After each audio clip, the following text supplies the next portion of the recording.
All right. It worked last time, didn't it? We were live on Yeah. your channel last week. Yeah, I still And haven't now- uploaded the videos from this. So bad. From the weeks before. That was 2 weeks before. Last week we were cool. Yeah, 2 the weeks before August. that. Our And whenever it audience was. must be clamoring for our August updates.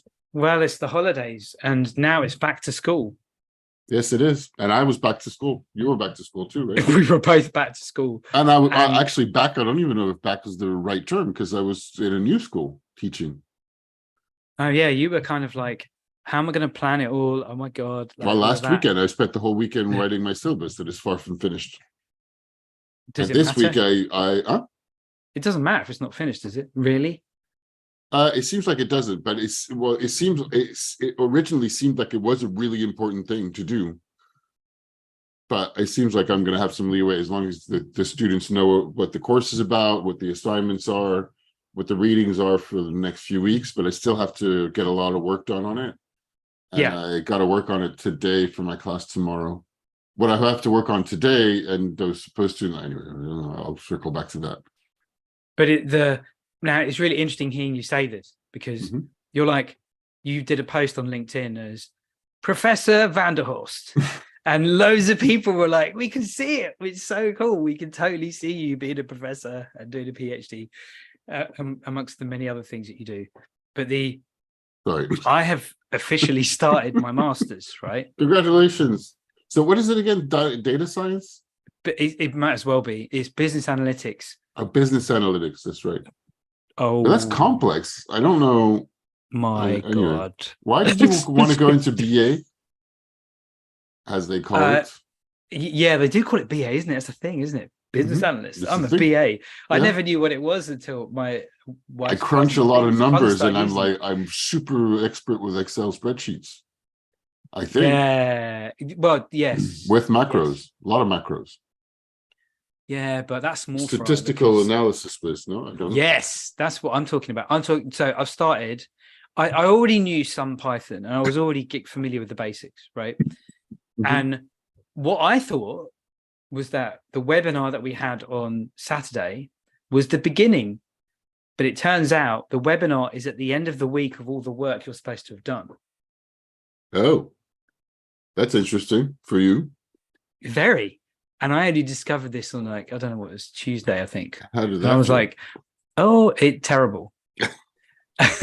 And then I thought, is this how my students feel? And then I thought, I wonder how Willem feels with when Willem's students feel like they've got all this stuff to do and like that. I don't know about that. That's how I feel. That's how I felt last weekend. No, I still got some work. I got enough work done, but yeah. And I'm going through all the exercises, and it says recommended time 120 minutes. I was like, okay, this is not going to happen. So I've been getting up early, and I've been fine. I've been getting up early. I've been doing extra bits. I've been doing a little bit of work, and I've almost caught up. And yesterday on the webinar, we share our code. Everyone there's about 5 of us on the webinar, and the guy leading is like, okay, does anyone want to share their code? You can share your screen and share your code. And there was this pause, and everyone, it's just like that moment in school where I say, who knows what blah, blah, blah is? And there's a pause. Wait, also, why are you studying something where, you can ask ChatGPT to do it? Well, you can't ask ChatGPT. I mean, you can. Well, I haven't tried. It's because I'm interested in it, and that's the other part of what you're interested in. Stop laughing at me. Stop laughing at me. Honestly, I'm sorry. What is business stuff, analytics again? Even I'm so sorry. I'm laughing at you. I apologize. Tell me, aside from because you jumped straight into coding in Python, but I'm like, okay, well, wait a minute. What's the description of the master's? Because I know people say BA, but I'm still like, I'll pretend I know what that means. I did jump around. So business analytics is... So you're like me, jumping around. Yeah, well, we both jump around. Business analytics is using and studying and analyzing data to help make business decisions on a big level, not just one Excel spreadsheet. Or the kind of data I have at school is hundreds of lines, maybe a few hundreds.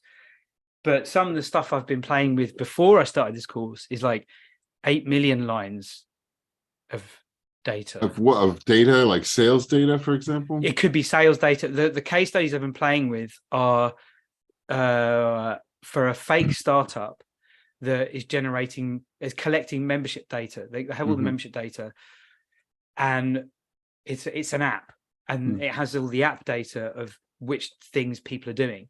Now that data gets updated every day. So what I've started to think about and started to practice is, and this isn't part of the masters, this is like something I found online, building a data infrastructure that collects the data, puts it into a usable format so that you can then analyze it and tell the marketing guys, your ad was terrible because look at the number of signups we got, it's not working. I'm that guy. And it's very similar to what I did before I was a teacher. Yeah, except that's not how advertising necessarily works. But I know. Before I was a teacher, it was very much data driven. It was just beginning. It was 2003. Actually, no, it was like 2000 when I started it. You couldn't track anything. There was no iPhone. There was no Facebook. There was cookies existed, but nobody really knew what they were doing. Amazon was a few years old. Like, it was a different universe. Yep. And of course now there's data everywhere. Nobody knows what to do with it. Nobody thinks about it. And schools are typical. So ultimately what I want to do is to be able to do cool stuff with schools data. And everything starts with being able to, with Python. Python is used across data science. R is used across data science. And being able to manipulate it using Python and think a certain way and all of that. Now, I am super interested in it.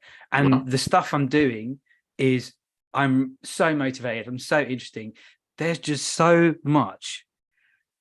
And I'm married and I have a full-time job. Yeah. And it is. I'm just like, this is, however, my sister's like, you should do this. It's so totally you. It's completely. And I know some part of me is so excited to be doing this, but it's the way I've been describing it. It's that very top of the roller coaster. This is a bad idea. No, it's a great idea. Yes, it's that kind of thing. Yeah. And we both know from the training we've done with Landmark, the physical sensations of being scared and being super excited are the same. The only thing that's different is what's going on in my head. So I'm flipping around. And Davina has been absolutely amazing. We've been working out, we've been having discussions like sometimes, and this might make you laugh. Sometimes we'll just, on a Friday night, just watch film. And I've been thinking, that's 2 hours. 2 hours. I could have been like doing some reading or some like trying to get some code to work, which is mostly what I've been doing this weekend. So I'm now thinking, how do I really spend my time? Yeah. What am I really doing? So I'm not saying that's both a balancing between obviously your marriage relationship and, or at least for me, maybe not you, maybe you have more energy. I don't know. There's a moment where I can't do it anymore. As in the reading, the work, I'm like, my brain is fried. I can't anymore. Like if the day was, particularly this week with the heats, it was just difficult. Yep. There's a couple of nights I spent until 9:30, 10 p.m. There's one night because I was reading the texts that the students have. But anyway, I did all the work, but after that, I was like, I can't do anything else right now. And again, it brings up other conversations for me, like, how much sleep am I getting? What am I eating? What am I not? And when I eat rubbish, I feel terrible.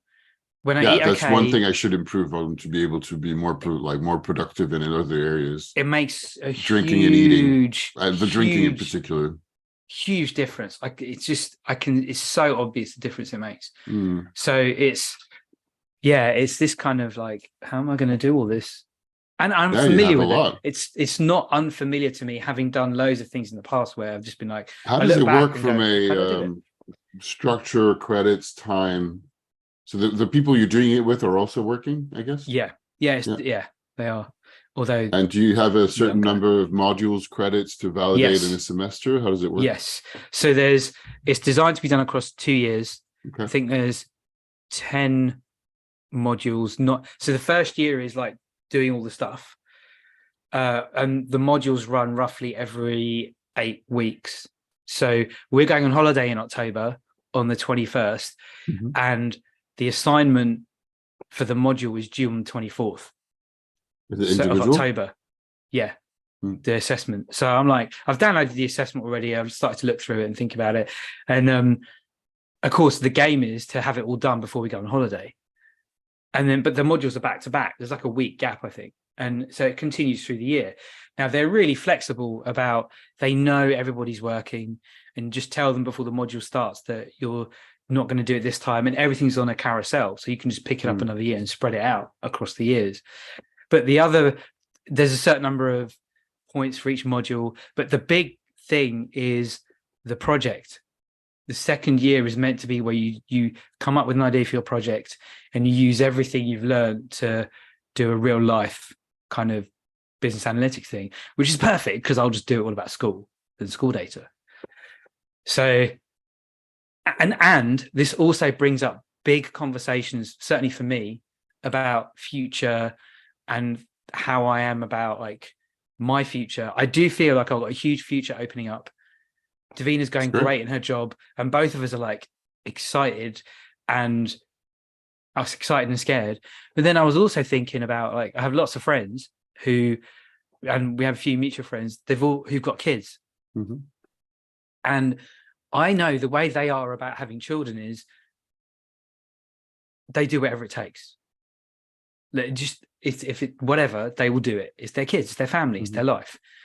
And I'm like, what would it like to be that way about whatever I'm doing? I know I'm not going to have children, but how could I be whatever it takes about my master's? And I'm like, yeah, I'll get up. I've been getting up early to work on it before school, go school, teach, come home, do a bit more skateboard, do a bit of writing. I'm like, this is how I'm going to be about life. I'm going to go for it. I'm like, well, there's no other way to be. But that was quite a big shift for me. And I'm creating it with Davina, and was like, yeah, we can do whatever the hell we want. Let's go for it. What are we going to hang around for? So it is, and I'm really inspired. I'm really scared, and I'm really excited all at once. It's totally mad, but great. That's why I love our conversations. I don't think we should ever stop, but we could shorten them. Sure. And that's what's behind. That was my thinking, because I don't want to stop them. It's too much. There's too much jumping around. I don't get to jump around in the conversation with anyone else, at least who gets me. Yeah. Or is willing to come along with the ride. So that's where I'm at. That's back to school the first week. And if it wasn't so hot, I think I'd feel better. Yeah, I'm the same. It's just like, I'm done with the heat. It's a lot. How's your teaching been then? How's it been like being in front of that new class and all of that jazz? It's been interesting. Right? I think I gave them the links to this. So I don't know how much I want to talk about it. I put a lot of pressure on myself because I heard and I seemed like it was a whole different environment. But really, it seems to be not the same environment because it's different. But you mean to the two different schools, or because the person I'm replacing is like, saying that it's going to be a very different context and environment than the school I'm teaching in France. That this is a whole, academic, liberal arts college experience. Oh yeah, we were talking about that. Yeah. And it's research, and we need to be serious, and this is a theoretical course and discussion based. So that's what we were talking about last week. And I mean, I only had a couple of classes, and I prepared a lot for the first one, and both actually. I prepared quite a lot for both of them. Anyway, all that to say, the students seem to be the same. For all the talk, I'm like, well, actually, I think they're just, 22 to 25, with a few other slightly older ones that worked and are back studying for a graduate degree. But I'm pretty good and experienced in dealing with people, and as for all I heard that they're going to be very different, I'm like, well, I mean, culturally a bit different because they're majority American compared to my French class that are majority French or international studying in English. But this crowd, I don't know all of them. It remains a relatively small class, so that's good. Even though I had a max in the room where I was. It's all very the big. There's another big difference is that the school is organized very differently. That's for sure. They're not in the same system. But what's very what I appreciate about it is I seem to have a lot of support. What I'm not sure about is I seem to have walked into, I have walked into a whole other organization. So now I have 2 email boxes from 2 schools, 2 different administrations, 2 all sorts of other things going on where I'm like, oh my God, this is not what I want. And yeah, so, but also, yeah, anyway, that's what's happening.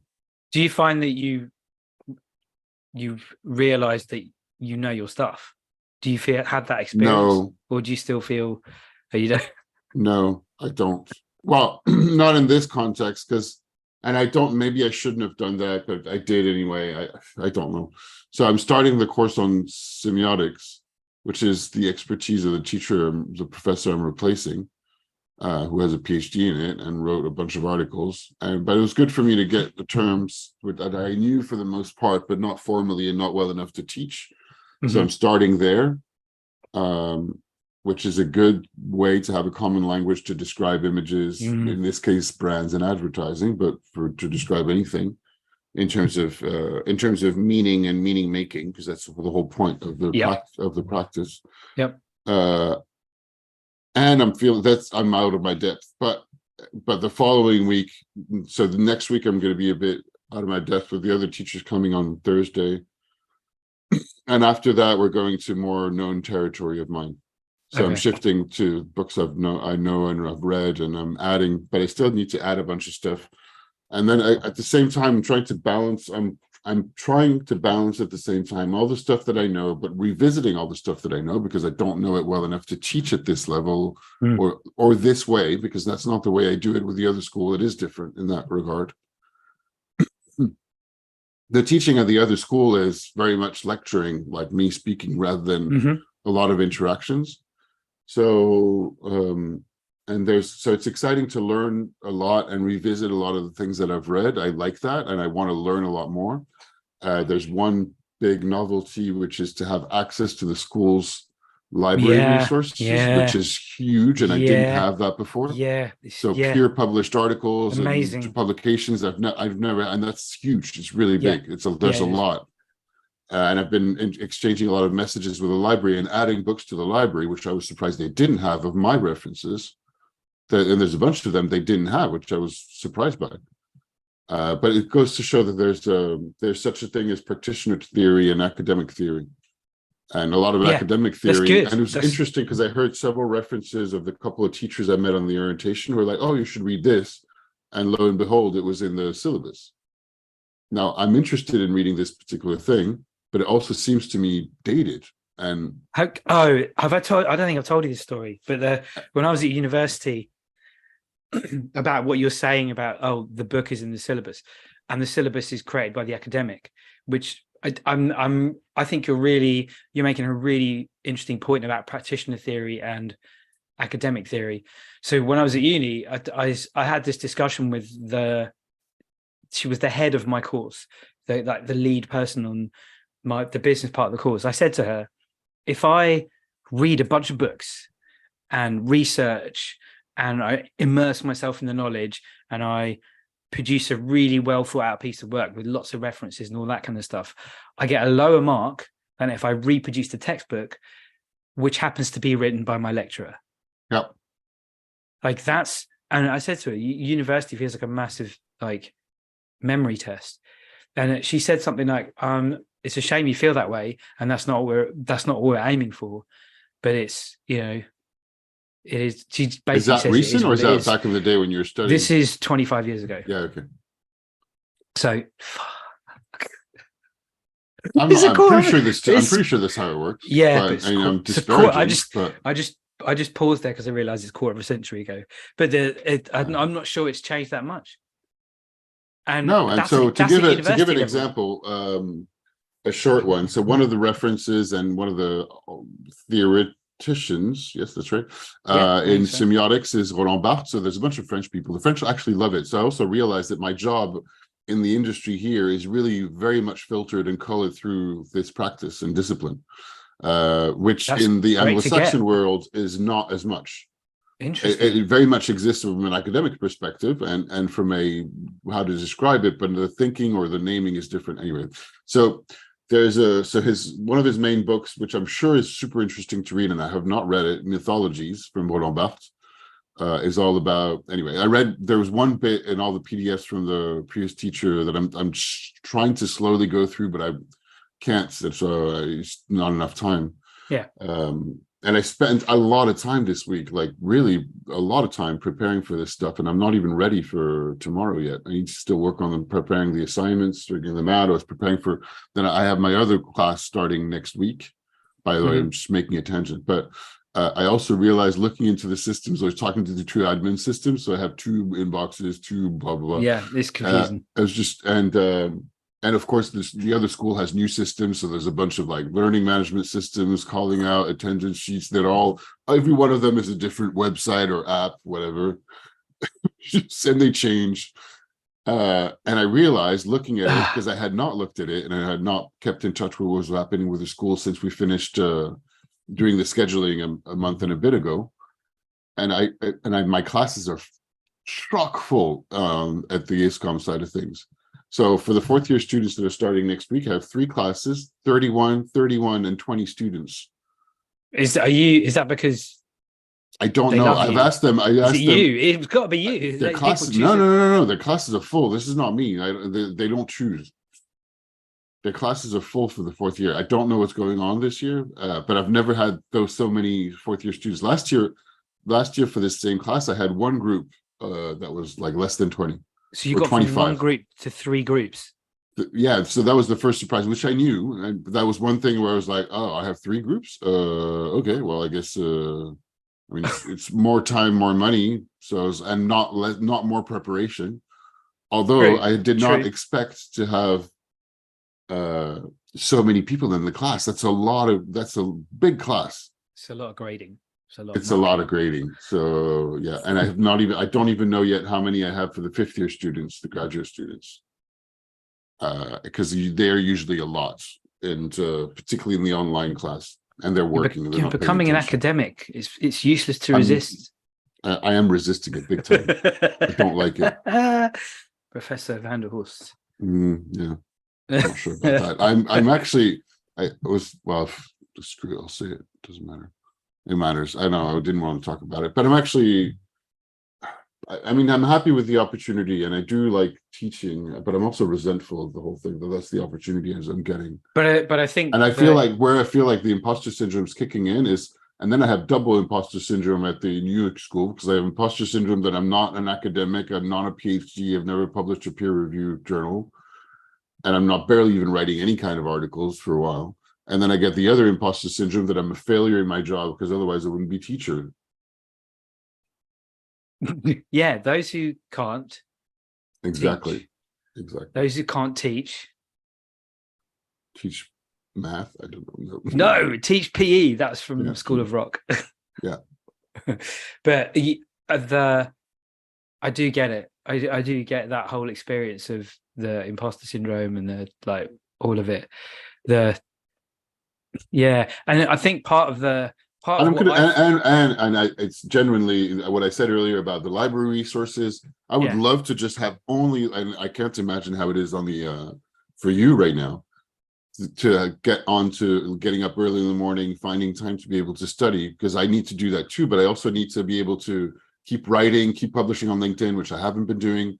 Find other clients. Fortunately, I have another client, so I'm not complete failure, but I have a quote out there for another client job that I really need. That will give me a good boost in terms of confidence to work with clients in an agency again, because it's been a few months. I shouldn't even say, no, that's not, well, it's not been a few months. I did work over the summer, but Yeah. It's been a few months since I had like a complete full project start to end, rather than a few small interventions to write a brief, write a few slides, write a thing just quickly. I think what I can identify with is the resentment of sometimes I just wish the systems would work and I could do the interesting stuff and I didn't have to handle all the other stuff that goes with Oh being yeah, a I would teacher. just like to.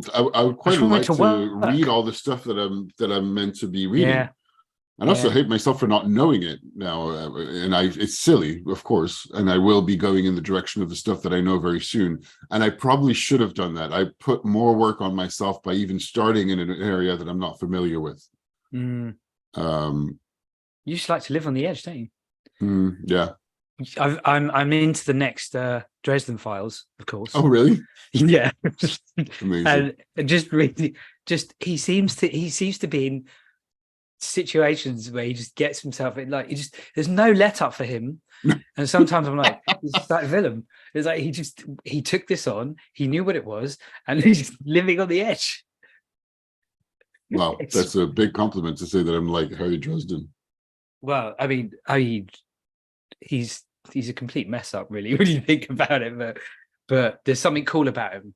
There is something very cool about that character. So I now found out, like, spoilers, but not for you. The brother, the half brother, all of that world. Oh my god, that story was so different from the Denarian. That was the Denarian. The one you just finished, or the one? So the one I've just finished about Wraith and the energy vampires. Yes. That felt a lot lighter and a lot more exploratory and a lot more about the character's development than the previous one was. That was scary stuff. You know, the apocalypse and the plague and Nicodemus and what. I just get a feeling Nicodemus is coming back. He's got to come back. He was such a cool villain because he was so, like, unemotional. Yeah. But I did think it was funny, like the noose around his neck. He just pulled the noose around his neck. Yeah, that was great. But this one felt a lot. It still had the same rhythms and beats to it and the whole thing. Kincaid's awesome, but then the reveal with Kincaid and Ebenezer, I was like, wow, okay, there's just a whole bunch of character stuff that's just happened in a relatively short space, which does lead me to think about: did he plan all this from the beginning? Did he? Yeah, the way he told the story. Did I tell you that in another video? I probably did. What about? About Jim Butcher sharing the story of his writing coach, telling him he needs to put more into characters. No. So his writing coach kept saying, like, you need to put more work into your characters. They need to be like, even exaggerate the traits of your characters. Like, go for it. Okay. And he was getting angry and he didn't want to listen to the coaching. He's like, what if they know? He, I can't remember if it was he or she or they, whatever. What does my writing coach know? I mean, they only published 40 novels. I know better. So anyway, after a while of resisting the coaching, he said, fine, I will write a completely ridiculous and exaggerated character. You'll see. And came back a while later to a writing coach saying, like, here you go. Is this exaggerated enough for you? What if this is a guy that's wearing like a trench coat that is basically like a mage robe because he's a wizard, but he's also a private detective, and like basically described Harry Dresden. And she was like, yes, that's exactly that. And he was like, what? Really? No, it can't possibly be a good character. Yeah, go and explore that one. He came back the following week. He's like, well, actually, I have a whole like 22 to 25 novel storyline. Seems like. She was like, okay, well, get on with it. And the rest is history. Wow, I didn't know that. That's a cool origin story. Yeah. All of which is to say, I think there are parallels between the studying and the writing. The studying that we're both doing and the teaching we're doing, and the creativity and the planning that goes into it, and writing. I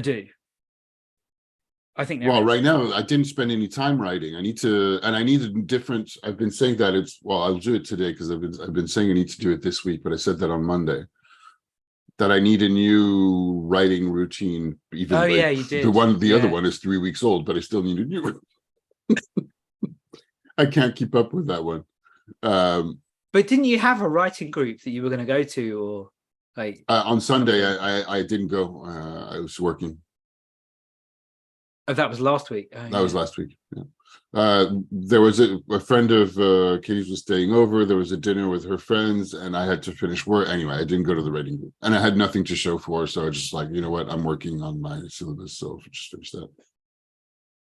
So all the writing I did was just writing bits and pieces for slides to teach and my syllabus, and to think of what I'm doing. And I also would like to attend one of the classes to see how they do the discussion-based thing, because I'm wondering if I am doing it wrong.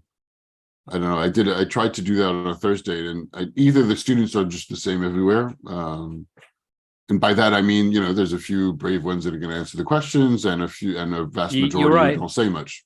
So because I was led to believe that the American system and the Americans were very different. They're all like super open to discuss. I'm like, well, I think they're just the same as everywhere. I think they're the same as everywhere. This is something. But sorry, my point was, I was wondering if I was asking too outlandish, out there questions, because half of them they were just frowning and going, I don't understand what you're talking about. But it seemed to make sense. I was going places with my questions, but I was looking at them and going, I'm not sure this is communicating. Maybe I should change what I'm doing.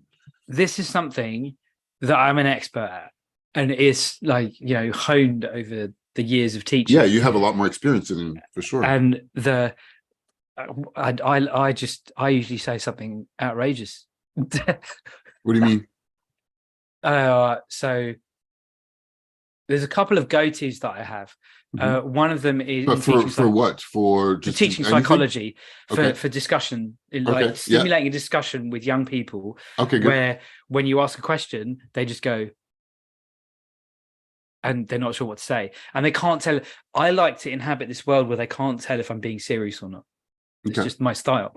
So I've one of my go-tos in teaching psychology is I'll start with a hands up style question. Like, hands up if you've been in a class where the teacher is being watched by another teacher, and the teacher who's teaching changes their behavior completely. And most of them put their hands up. And then I'll say, well, what was that like? And then somebody will go, oh yeah, the teacher was completely different. They just say different. And then I'll say something like, well, and then I'll name the senior teacher. If senior teacher was in here, I'd be the same. And straight away, they're just like, no, you wouldn't. No, you would. You'd be, and then it just goes from there. But what allows me to do that is I really know my stuff. I know the syllabus. I know where I'm going. I know the point. And I don't have that right now. I feel very uncomfortable with the syllabus or with no, I mean, I know my stuff. I just need to go back to, I don't know. I'm not familiar with this style of teaching, though. I think it's a bit like doing teaching tangents on a massive level.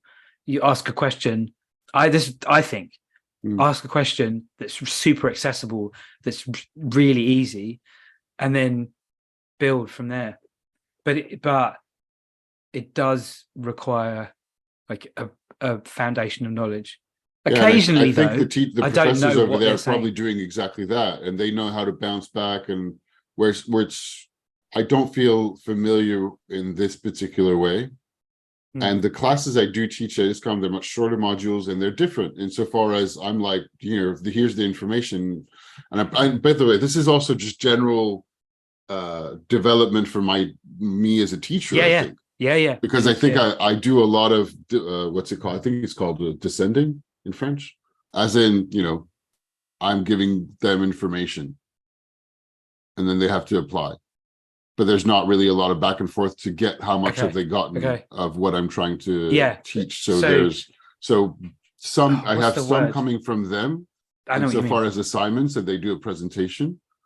But like the immediate questions on this last class, which were interesting and normal, I think, by the way, were, well, okay, but how do I do this? I'm like, well, that's not the point of the class right now. We're learning the basics of semiotics to be able to analyze an image and derive its meaning. So we're learning the basics that are called, a sign, signifier, signified, connotation, denotation, things like that. Okay.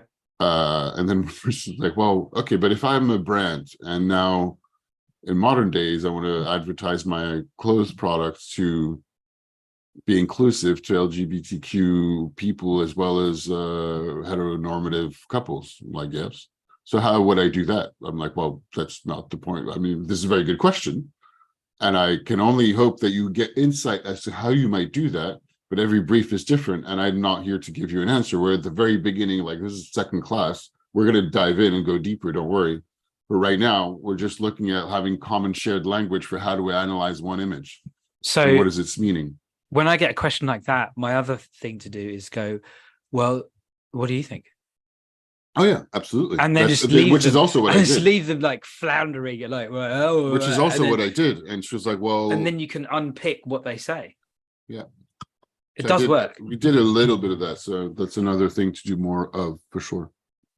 I think it would be really funny to, or I wouldn't, not funny, but funny and useful, because I think some of my lessons are known for tangents. They're known. That's. So I think I might do that tomorrow anyway. I have to work on preparing the assignment so that's very clear. The rest of it, I'll just riff. And I've been wanting to ask them about their own beliefs. Yes. I feel that sounds like a broad way to start something. It does. Yes, it does. Finding a hook in is good. Where I don't feel comfortable, and because this has been noodling, like this has been going around in my head recently. But this is also I don't know, perfectionist or whatever. I feel like I don't have enough knowledge about, like, I'm like, all right, so how are beliefs constituted? Where do they come from? I have some vague notions of a few different disciplines, but I actually don't have a proper answer. But then again, as you said, I can just be okay with being in teaching tangents, and I'll still have something to bring to the table one way or another. It does. I think as at in the high living in the inquiry that we don't really have a proper answer to this question. We're just discussing it. I think that at the level you're teaching at, I think that's appropriate. I think you could do that. I think it's depending on the relationship with the class. Like, you could do that. It's harder to do it lower down because the syllabus is much more structured and they're doing an exam and you have to like give them what they need and all of that. So it's it's a very interesting place to be. But I think it comes from really good questions. It comes from asking great questions. Yeah. And it's the other thing that changing my teaching style has meant that I do have the time to do the things I want to do. Because previously I was creating PowerPoints and I was like using PowerPoints to teach, and it put so much more of a load on my brain. Yeah, that's what I've been doing as well. I put a lot of time into my PowerPoint. I get anal about it. Yeah, and PowerPoint has its place, but I think much more at a higher level where there's more openness to explore. At least that's my perception of it. But in school, sometimes they don't have anything. They need the detail, and because they know it's a game of exams. I mean, okay, it's the same at a higher level as well. But for sure. Having my 2-page lesson, which is literally text of everything they need to know, with starting questions and end questions and practice stuff.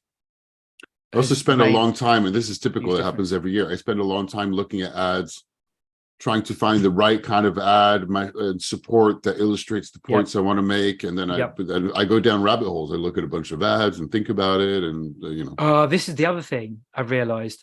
The amount of time I spend on rabbit holes, if I look at that, I don't know how much of my life I throw away down rabbit holes that seem relevant. In the long run, some of them are, but in the long run, a lot of them are just like, oh, I'm reading Wikipedia about some actor I just watched the film, and like, oh, they were in that. And then I noticed one thing that was interesting, and I don't know how the contracts are done. And well, you haven't looked at yours in a long time. You've been teaching the same place for 20 years, but it's full-time job, so it's very different. I look at things from a different perspective because I have short part-time contracts.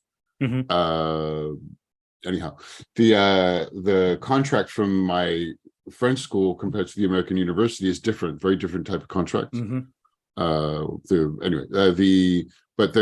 was used to the ISCOM one has 1-for-1 in terms of the structure of the contracts in France for teaching have like what you're paid for an hour, but it's assumed that it's going to take another hour to prepare for the class. So on your contract, you have hours paid, hours assumed. I think there's a special term for it on teaching contracts. Okay. And that contract has a 1-for-1 ratio. So basically, the reality of the contract is you actually paid half the price, really. But whatever. And of course, I spend more than usually. Well, at the beginning, like spend more time than that to prepare. Now, I'm pretty set on the classes that I have, which is why I keep teaching them, because now the returns are better on the longer run. Now, new class, new school, new thing. Like I'm spending a lot of time, but the contracts, interestingly, has 5 times the hours. So it's like the assumed activity is 5 times the actual paid hours. It was 4 to 5, 150 hours of assumed work to get prepared for my 37 hours of class. Wow. This is David Graeber. I'd never seen that. Bullshit I'd never jobs, seen that, but I was like, well, okay, when it's August, there's nobody there. I'm just going to sign the contract. Screw it. I'll try to do it in less than 150 hours, I guess. I don't know where that comes from. So interesting. It so is interesting. Anyhow, should we? I've not done any writing at all this week. But you've done creating. You have done creating. I've done creating. There's nothing wrong. I did media-wise. Once my brain was fried, I've been watching One Piece, and I went to bed way too late. It's too hot. I watched the whole first season of the One Piece on Netflix. I watched one episode. I was like, yeah, it's not that great. It's okay. I told that to Katie, and she was, and I watched another one. She was like, but didn't you say it was not great? I said, no, it's good enough. I'll watch another one. This is what I mean. It's just like the stuff like that. If I wasn't doing that, like, what am I doing with my life? Oh yeah, no, I'm doing what I'm doing with my life is I'm wasting my time for sure, but in an enjoyable way most of the time. I complain, by the way, just for anybody watching to be clear, I complain about things that are not working, and it happens. But there's a lot that is working, including it's a the human teaching. Condition. Yeah, it's human condition. Exactly. And I am enjoying the contact with the students. They seem to be really nice. It's nice and flattering that extra students wanted to get in. So there's a whole rigmarole going up to the director to be able to raise the ceiling of how many students go in the class, and having to we're changing rooms to accommodate more students. But I don't like the new room. It's in a different building, but the building's not. But I have is this ISCOM projector? No, this is American University. Okay. ISCOM, I don't know what's going on in terms of rooms. So I'm a bit freaked out by learning that I have this many students. I have to change my assignments for them a little bit. You want to make the assignments easy to mark. Like what I'm doing with that one is I still need to. I think I've got it, but I need to figure. The stuff you're saying sounds very teachery, like rooms and number of people. Very teachery. But for a couple of days, I was like, what do I do? Is there a custom for they were like, well, do you want to raise the ceiling of your class? I was like, what? Is this a thing? Am I not meant to just accept the students? No, that's up to you. Like, all right. And I have a student literally begging me to be in the class. I'm like, okay, well, it's very nice and flattering. And I did. But it was like, well, that's more work. Plus, at the same time, I found out how many students I had in the other school. And I was like, oh my God. So one way was like, I have too much. I can't accept one more. And then the other way, which is what I went for, and I'm nice. I have two nice people who are like, well, we'd like to be in your class. It seems really interesting. I'd love to be in there. I'm like, I have 80. Just might as well be more. That's 100 students now. That's before my fifth year class. So 2 more. What is it going to change? We're going to a crappy room with an old projector, and I'm letting go of my screen, my nice screen in the new room. The room where I was teaching is in the brand new building that has nice screens and setup. You sound so much like a teacher. You really do. It is. It's all teachery It's stuff. so true. I know. I hate it. The screen makes a huge difference. Mm-hmm. Like I'm in a whole bunch of new rooms, and I'm anti having anything on the wall in the classroom. And I just so the new rooms that I'm teaching in, I'm so considering just making it totally bare in the room. Oh, the rooms where I'm Completely teaching bare. in both schools are always bare because there's well, it's different level. Yeah, Because the hallways have stuff about student organizations and whatever, Yeah. but the classrooms are bare because there's different teachers every period, you know. And that's how I think it should be. Just nothing on the wall, nothing. And then maybe I'll like put up a massive skull somewhere or something because it's almost my room. Just something really like that was a funny thing that is that thing. the American University, I have one room. The other school I just changed. I don't have any attachment. People are like, "Is this room okay?" I'm like, "But I've never been asked this question before." The school just assigns me a room, and is this room okay for you? I'm like, "What? Is this a question?" Go check out the other room. No other reason. I'm like, "Well, you mean I can have another one? Really?" Yeah. but it's also a moot question. The question was, "Am I willing to accept 2 more students?" In which case, I need to change rooms because of fire safety, blah blah. Yeah. So check the other room and see if it's okay with you. I'm like, well, it doesn't matter whether it's okay with me or not. The question is whether I'm willing to accept 2 more students in it, because that's the only other room available that is large enough because the school is busy, which makes sense. Yeah. So I'm like, yeah, I'll make do with the crappy projector. I have a whiteboard. I guess I'll try to use that. Right, so I'm laughing because it's but screens and projectors are. I mean, it's still silly, but they are important to me because I need to show. I'm showing images and videos all the time. Yeah. Of ads. So yeah. Well, more so than you than me.